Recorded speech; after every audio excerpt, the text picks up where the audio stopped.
नमस्ते साथीहरु, आज चाहिँ मेरो नानीहरुले पानीपुरीको मुखबाम गर्ने अरे। तिम्रो नाम? नमस्ते, मेरो नाम चाहिँ हिमाल साथी। लु, आज चाहिँ म यहाँ अब मिनी भ्लग गर्न आँटेको, त्यही भएर आज चाहिँ तपाईं प्लिज हेर्नुहोस् र अनि फेरि यो च्यानललाई सब्स्क्राइब पनि गर्नुहोस्। तपाईको नाम? एलिस खाती। ल, ओके, रेडी, लेट्स गो। ल चेस गरेर खाऊ न फर्स्ट। गाइस यारु, यो मेरो चाहिँ फर्स्ट पानीपुरी। वाउ। जाडो छ, हामी चाहिँ हिटर बालेर पानीपुरी खाँदैछौँ। यहाँ पनि पानीपुरीको अलिकति उयो के अरे आलु थियो, एलिस आलु खाँदैछ। गाइस लु, बोब्बा रहेछ लु गाइस।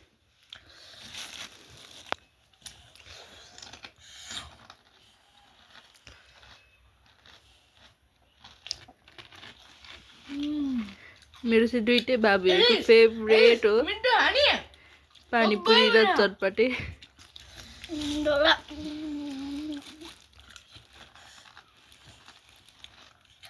यो चाहिँ हामीले घरमा बनाएको होइन, बाहिरदेखि किनेर ल्याएको हो।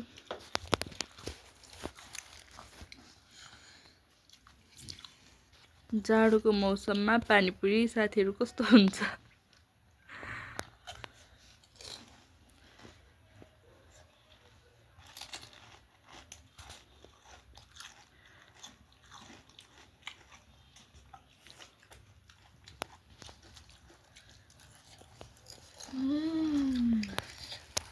जाडोको मौसममा मिठो हुन्छ नि, के हुन्छ? सानुको यस्तो लागिरहेको रहेछ, यसले पुछ त।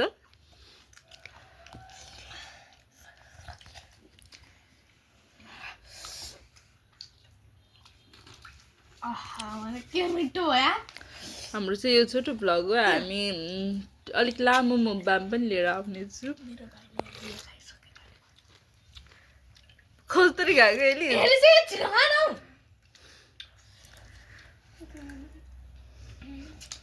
हामी चाहिँ लामो मुखबाम लिएर आउनेछौँ तपाईहरुको माझमा। यो चाहिँ यो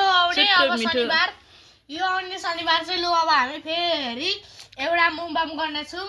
अब तपाईँ चाहिँ त्यो मुखबाममा पनि हेर्नुहोस्, नभए हामी कहिले यस्तो मुखबामै बनाउँदैनौँ है गाइस। उसले भनेको चाहिँ तपाईहरुले मुखबाम हेरेर माया गरिदिनु अरे, अनि उसले धेरै मुखबामको भिडियोहरू बनाउने अरे है साथीहरु। तपाईहरुले हेरेर हामीलाई सपोर्ट गरिदिनु होला र कमेन्ट पनि गरिदिनु होला, कस्तो भयो भनिदिनु होला। ल गाइस, लु अब मेरो प्लान चाहिँ अब सक्सेसफुल हो। वाउ, ल ल ल।